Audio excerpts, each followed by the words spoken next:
Olá pessoal, sejam bem-vindos a mais um vídeo aula. Dessa vez introduzindo o assunto de termodinâmica, ok? Falando sobre um ponto bem específico que são as transformações gasosas. Na aula passada nós vimos as transformações de estado físico, né? Agora a gente vai ver as transformações de estado termodinâmico, que tem a ver, mas que nesse caso aqui só se aplicam aos gases, ok?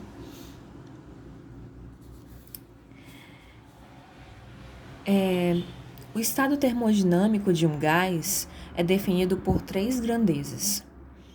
Quais são elas? O estado, né? Como ele está.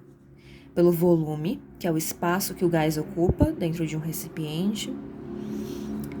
Pela pressão, que é a força dividida pela área, né? Pressão é força dividida pela área em que essa força está sendo aplicada. No caso dos gases, é a força que o gás está exercendo sobre as paredes do recipiente onde ele está, ok? E a temperatura, que é, vocês já sabem, a medida da energia térmica do gás. Então, se eu souber essas três coisas, essas três informações do gás, qual é o volume dele, qual é a pressão que ele está exercendo sobre o recipiente e qual é a temperatura em que ele está, eu sei o estado termodinâmico desse gás. Existem três transformações termodinâmicas que a gente vai estudar agora. Quais são elas? A transformação isotérmica, a transformação isobárica e a transformação isovolumétrica. Vamos começar pela isotérmica. Como é que essa transformação acontece? É uma transformação termodinâmica, é uma transformação gasosa. Se é uma transformação termodinâmica de um gás, ela envolve necessariamente essas três variáveis aqui: volume, pressão ou temperatura, ok? Ou os três juntos. No caso da isotérmica, vamos pensar como é que ela acontece. Imaginem que eu tenho dois recipientes iguais, tá? E nesse recipiente aqui, eu tenho a mesma massa de gás, sei lá, aqui eu tenho 100 gramas, aqui eu tenho 100 gramas também, tá? A massa é invariável, ok? Numa transformação. Por que a gente chama essa transformação de isotérmica? Olhem para esses termômetros aqui que eu coloquei, é como se o termômetro estivesse medindo lá a temperatura do gás. Antes da transformação e depois da transformação, a temperatura permanece a mesma. Então, transformação isotérmica nada mais é do que uma transformação termodinâmica em que a temperatura do gás permanece constante. Mas, para a temperatura permanecer constante e uma transformação acontecer, os outros dois fatores precisam variar. Então, são três fatores: pressão, volume e temperatura. Se a temperatura é a mesma no início e no fim, então a pressão vai ser diferente e o volume vão ser diferentes. Nesse caso, pressão e volume para uma transformação isotérmica, eles são inversamente proporcionais. O que quer dizer isso? Se o volume aumenta, a área de contato desse gás aumenta também. Se a área aumenta, a pressão diminui. Então, se o volume está aumentando, ou seja, o espaço que esse gás está ocupando aumenta, né, de lá para cá, significa que a pressão diminuiu, certo? Aqui a pressão era maior, né? A força com que esse embolo estava sendo empurrado era maior, aqui ela é menor. Então, a pressão diminuiu e o volume aumentou. Para quê? Para que a temperatura permanecesse igual. Então, vamos pensar aqui, se aqui estava 20 graus, aqui vai estar 20 graus também. Só que a pressão vai ser diferente e o volume, né, o espaço que esse gás está ocupando, vão ser diferentes também.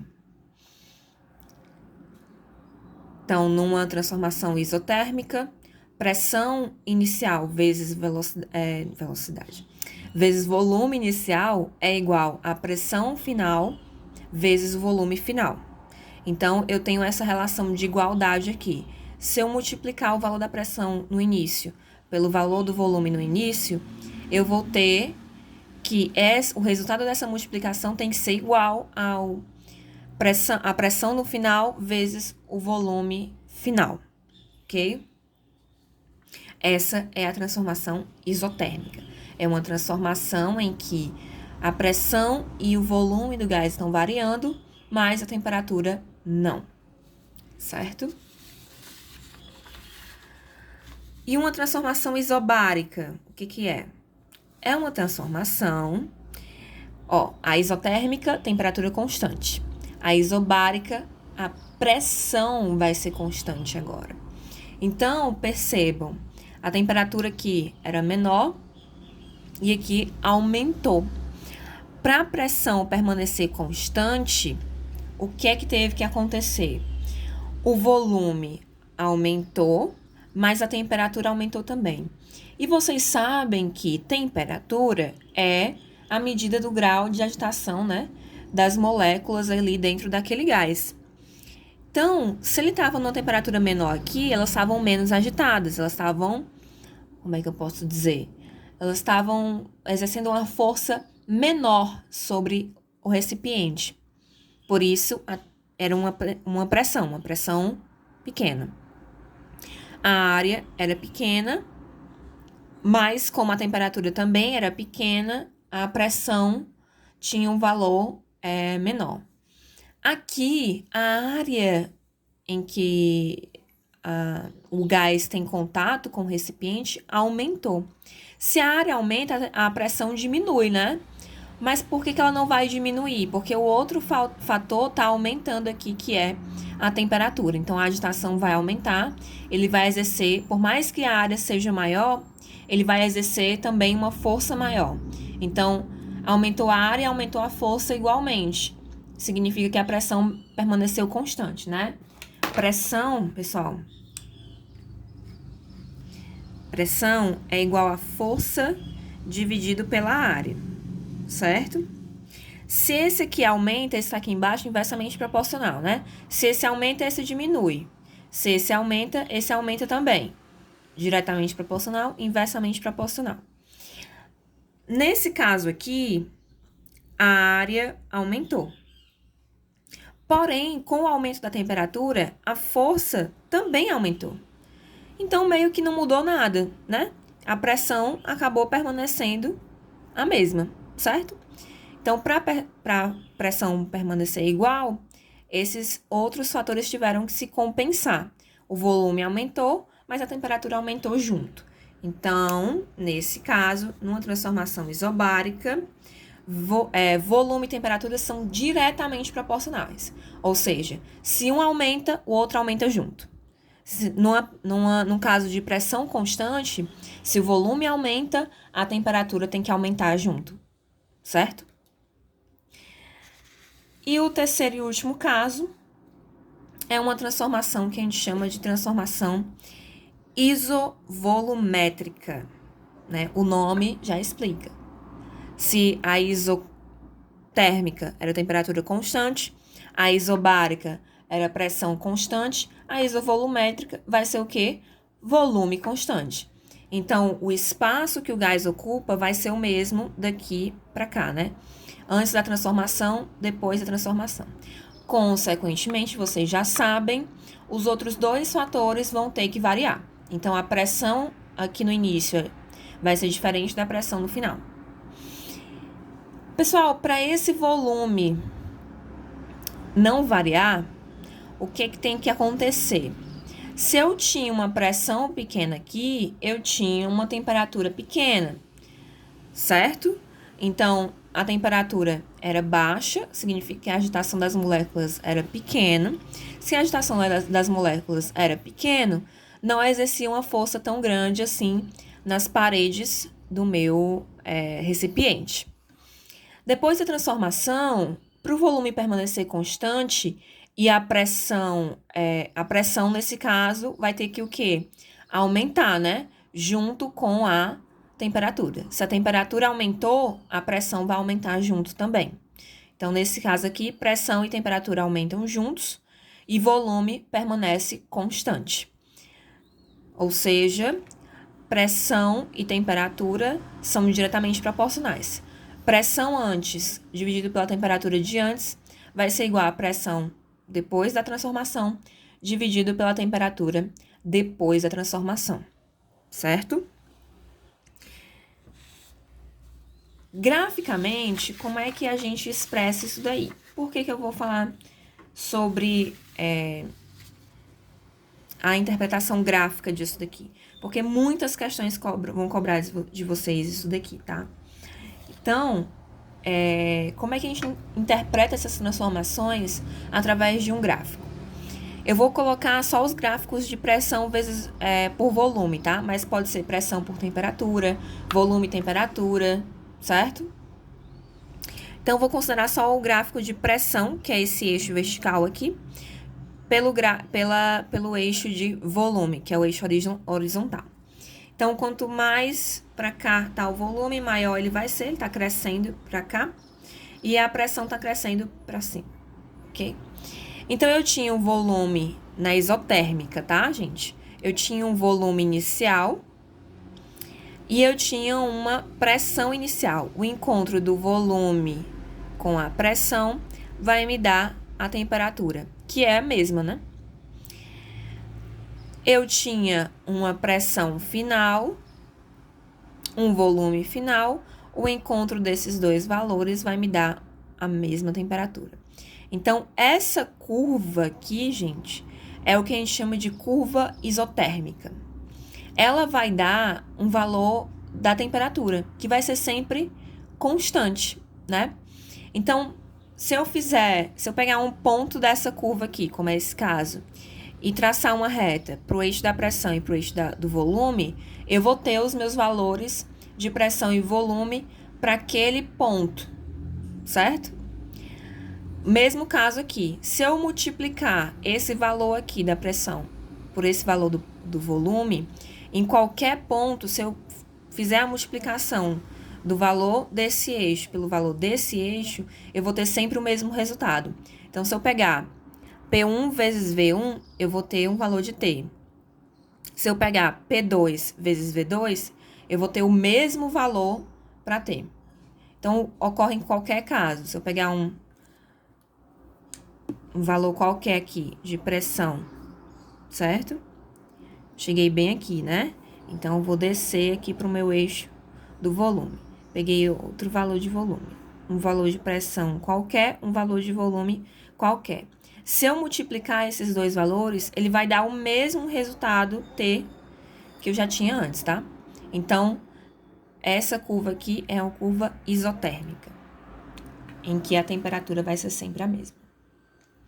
No caso da transformação isobárica, a temperatura, nesse caso, vai passar a variar, né? Então, ela vai deixar de ser essa curva aqui. E o gráfico da pressão pelo volume vai ter essa cara aqui, vai ser uma reta. Por quê? Porque a pressão é constante, pessoal. Então, vai ser uma reta que cruza o valor da pressão naquele caso. Né? Se a pressão for, sei lá, 2 atm, né? Que é a unidade de pressão. Então, vai ser 2 atm, não importa qual volume ou qual temperatura esteja.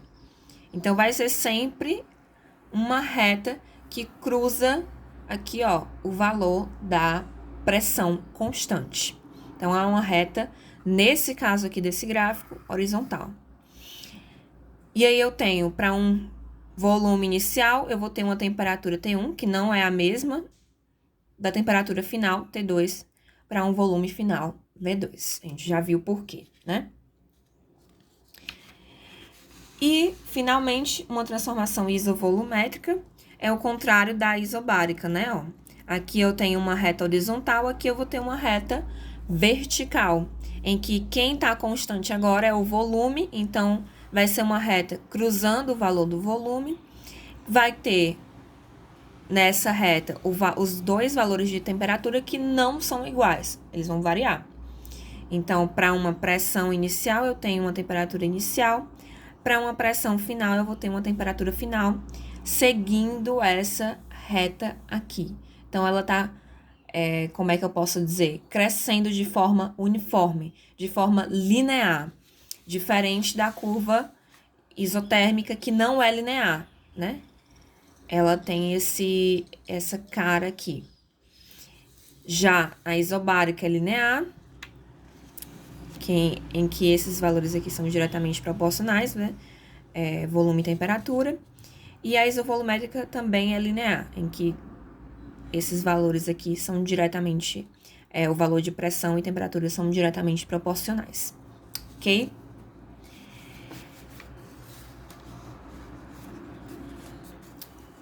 Como é que seria uma lei geral, juntando todas as transformações?